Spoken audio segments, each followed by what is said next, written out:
A Chicago skyline, 5 miles south of the one most people know. This is Robert Taylor Homes, the largest housing project in the world, the poorest urban community in the United States. What's up? I was gonna come back and explain some things, something called Sins from the Past, but I felt I needed to, as soon as I got the chance, to explain something that went down, I don't know, maybe last week, I think, not too many days ago, but I reappeared briefly because somebody had directed me to someone's platform because of the conversation they was having, and that would be Claudiva 3. Yeah, and it had to do with this George Floyd thing that's going on, and I was already incognito on something else that I probably get around to talking to, and this is just like something real quick. I didn't plan to do it, but the things that are going on, I felt the need to say something right quick. I don't have usually when I communicate on the internet, I do it through my phone, and like right now, I don't have my phone around me. I purposely keep it away from me. To those who know, that will make perfect sense. And if you don't know, think about it. I'm not neutral and I'm not scary when it comes to situations like police brutality. I want to tell a story and address some things that maybe didn't come out right because I was triggered by what I was hearing that was going on that platform. I want to take you back to when I was 14, and this is a time when my family had fell apart, and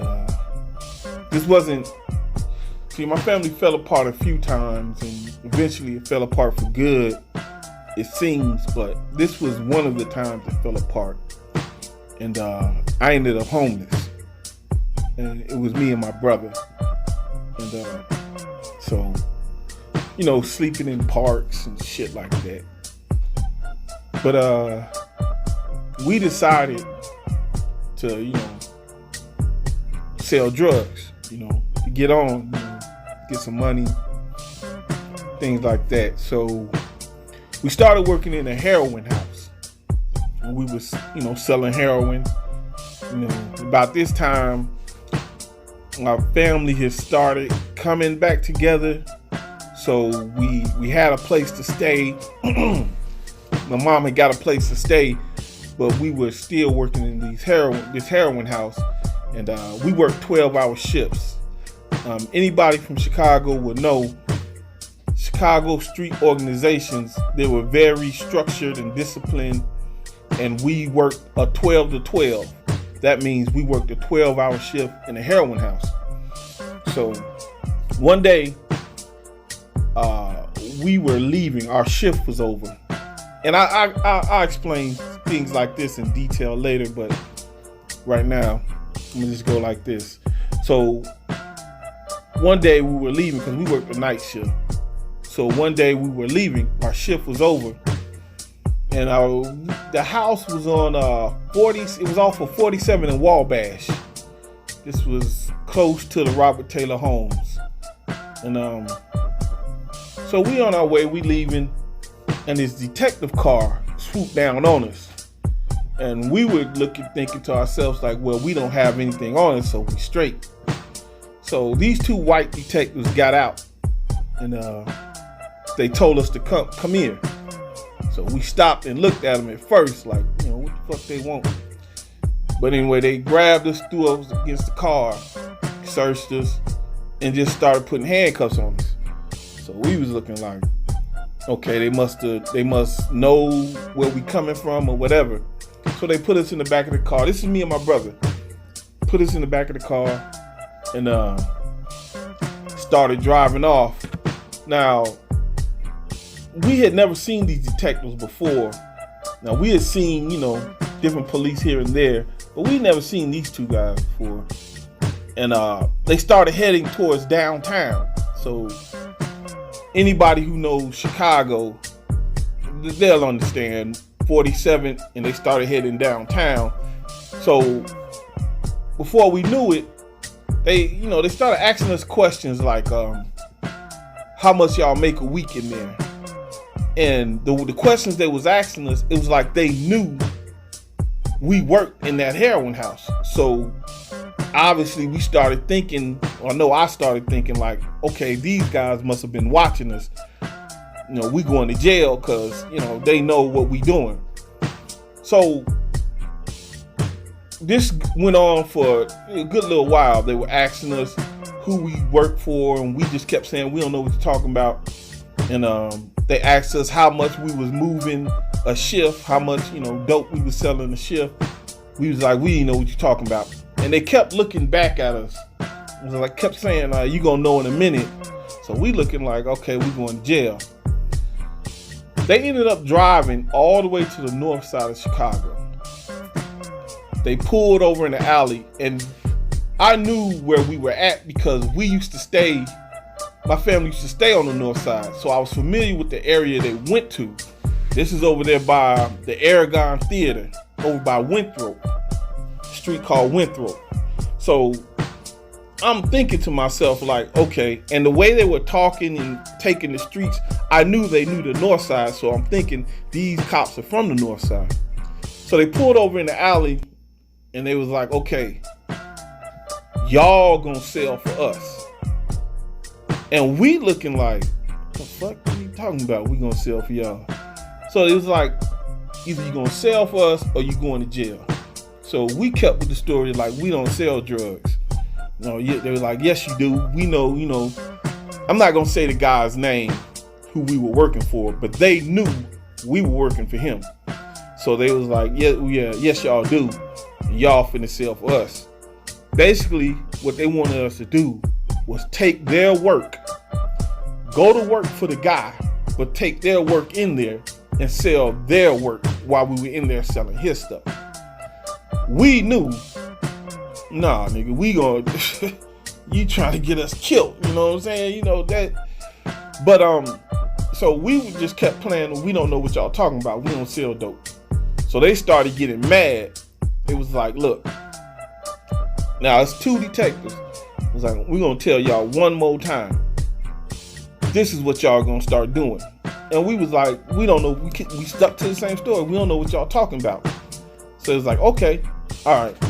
And it was, I can't explain the situation, but it was kind of, we had never been that up close and personal with white men before. Like these guys were, it was just the way they looked at us. I can't explain it. They were different. Like, it was just something just like, it was different.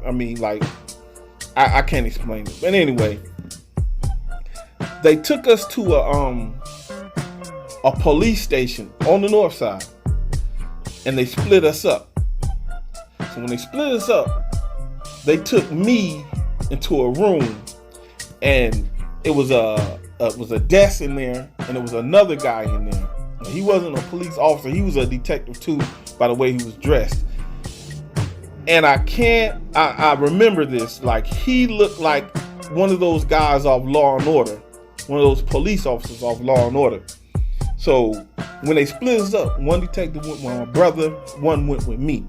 And the guy who took me in the other room with the other detective, he was like, he told the other detective, we got a couple of wise asses here. And he was like, they don't want to play ball. And he was like, nah. So what he did was, now in this police station, they had these anchors. They were metal anchors. They were in the floor. They were like round circles, and they was bolted to the floor. He handcuffed me to that anchor. So he looked at me while he was handcuffing me. He was like, I gave you a chance, didn't I?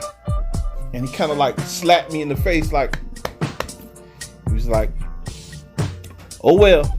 And he walked out. So the detective that was in the room sitting behind the desk was like, what's your name? And I was like, I told him my name, and he was like, okay. So didn't he tell you what you were gonna do? And I was like, yeah, he told us, we was gonna sell drugs for him, but we don't sell drugs. So he got up from behind the desk. Now mind you, I'm handcuffed, my arms, my hands, I'm on the floor, like sitting on the floor, and my hands are handcuffed to the floor.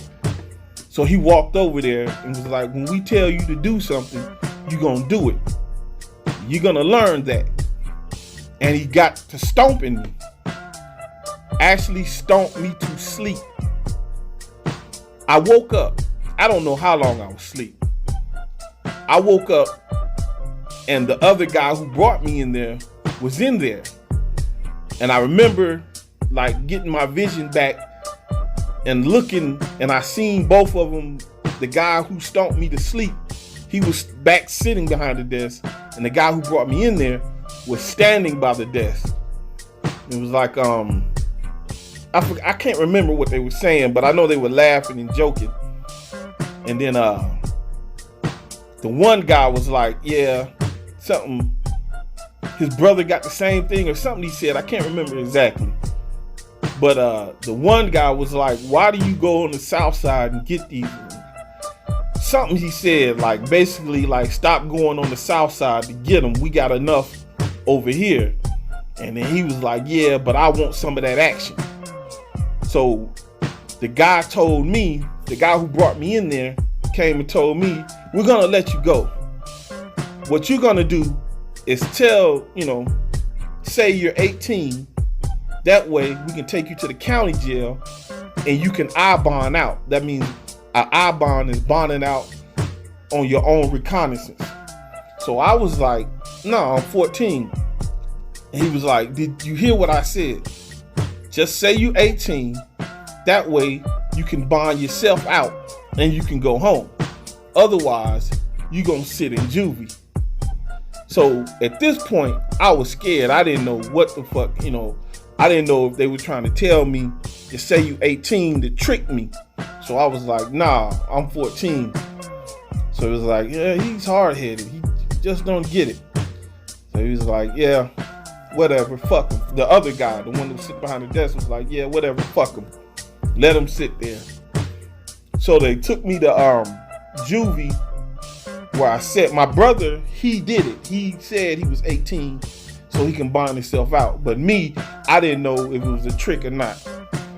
And so I went to juvie. I sat there, forgot 3 or 4 days before my mom came. My mom realized where I was at and got me out.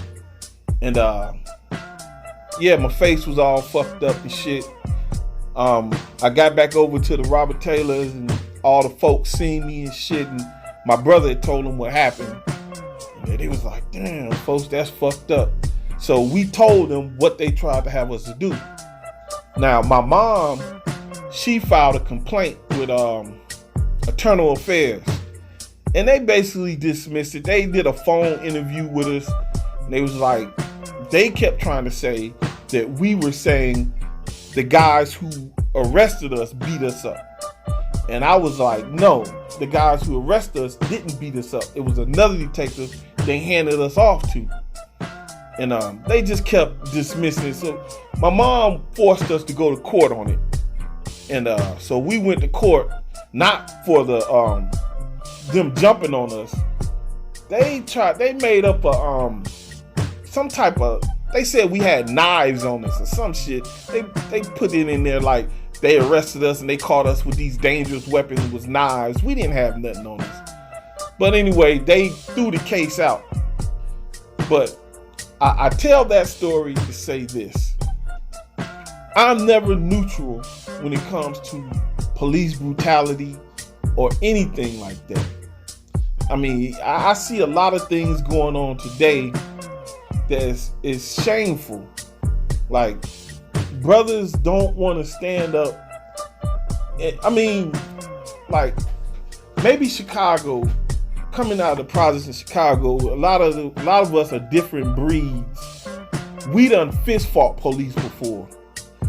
We didn't need people like Black Lives Matter to organize and go, riot or march or whatever. We done marched on prisons. We organize ourselves. We don't need groups like Black Lives Matter or all that to come in to do anything for us. See, people get these street organizations, what they all call commonly gangs, twisted because they see the violence, but they don't see the other side, the organizational skills and the things we do on our own. We don't need groups funded by George Soros to come in and get things popping. Yes, we up here killing each other at a high rate. And that's sad and that's messed up, but never get it twisted. We do stand up and we do other things. So this is why when I was directed to the live and I heard a so-called black man speaking the way he was speaking, I came on there and I tried to say this is for the men, but I ended up going back and forth with 3 women. One woman in particular who had testicles, I would imagine, because it's a dude, but he was acting like a female. I heard him just basically, I find out later, he's basically parroting and repeating what another so-called big YouTuber is running around saying. Understand this. In Chicago, like I said, we organize ourselves. Now, people keep saying, oh, they got people infiltrating these marches and all that. Put it like this. We lay out mandates on how we supposed to move. And if we see somebody moving in a different fashion than the way we laid out we supposed to move, we know that's not us. And if it is one of us moving and disrespecting what was laid down, how to move, he's dealt with. We already know about infiltrators. We know this very well. But I want to say this. If the so-called black man doesn't stand up and defend basic things like stopping police from coming in his neighborhood and victimizing young brothers and sisters, I mean, nobody's going to respect you. I'm not saying get out here and do crazy shit and loot no, I'm not saying that. But you must make them respect you on a basic level, because they don't even do that now. Your woman don't even respect you on a basic level, if you truth be told. But if you don't stand up for yourself on a basic level, who's going to respect you on any level? I see a lot of people talking about activism on the internet. You got all this information, but information without actions, actually ground level actions, getting out there doing something, means nothing. You can have all the information you want, but if you don't get out here and do something, then that information you got is useless. And you don't need groups like Black Lives Matter or none of that to do none of this shit. We see these Black Lives Matter people. We know who they are. We don't move like them. We know who funds those guys. And truth be told, another thing, truth be told, you have a lot of people, I don't know about other places, but I know about Chicago.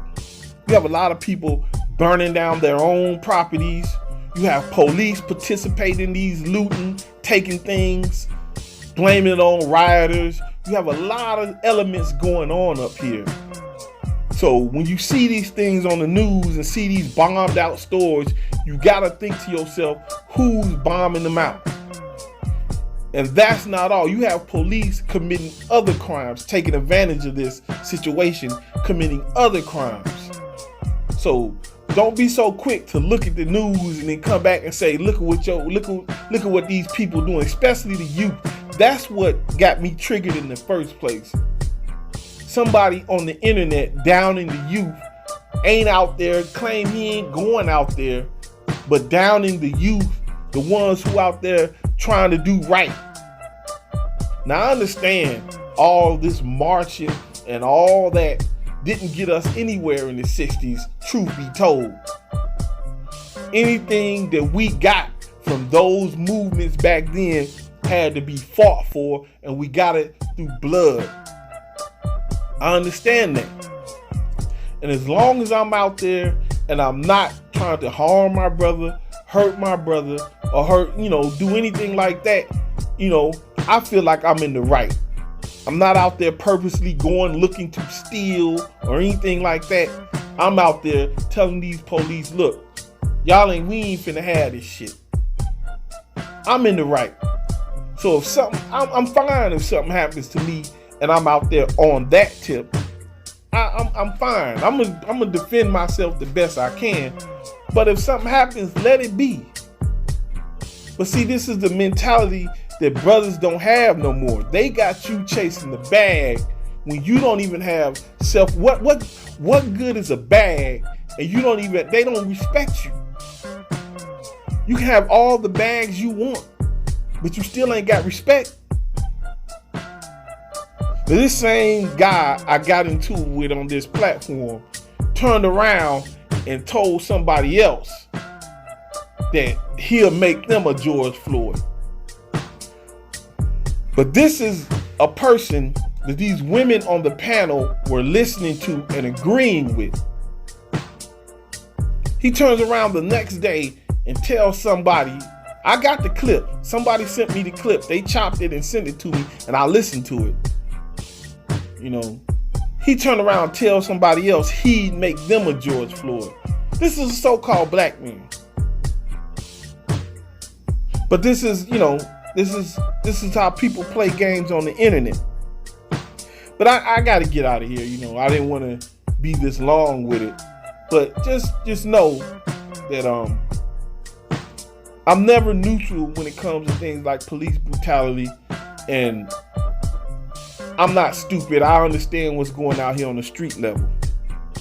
All right.